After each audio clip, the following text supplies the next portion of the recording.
நான் உங்ககிட்ட 2 கேள்வி கேட்கணும்னு ஆசைப்படுறேன். உங்களுக்கு பரவாயில்லையா?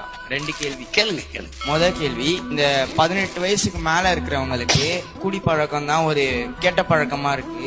அதே மாதிரி 18 வயசு கீழே இருக்கிறவங்களுக்கு இந்த மொபைல் கேம்ஸ், உதாரணத்துக்கு இந்த ஃப்ரீ ஃபயர் எல்லாம் விளையாடுறதுனால பெரியவங்க பேச்சை கேட்கறது, படிப்புல போக்கஸ் பண்றதுலாம் குறையுது. எனக்கு உங்க மேல நம்பிக்கை இருக்கு, நீங்க இந்த குடிப்பழக்கத்துல எடுத்துவீங்க தமிழ்நாட்டுல இருந்து. ஆனா இந்த கேம்ஸ் இன்டர்நேஷனல் லெவல்ல இருக்க உங்களால எடுக்க முடியுமா?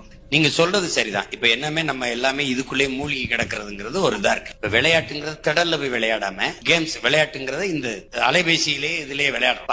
அதை நம்ம மாத்தணும். அதுக்கு பள்ளி கல்லூரியிலே அந்த ஆரம்ப கல்வி தொடக்க கல்வியிலே நம்ம என்ன கொண்டு வந்துடுறோம்னா விளையாட்டு கட்டாயமா மதிப்பெண்ணை அதுல வச்சிடறோம். ஒரு வீரக்கலையை எது ஒண்ணும் வீரக்கலையை குங்குவோ குஸ்தியோ குத்து வரிசையோ சிலம்பமோ கலரியோ தைக்கொண்டாவோ ஏதோ ஒண்ணு கத்தே தரும். 5 வயசுல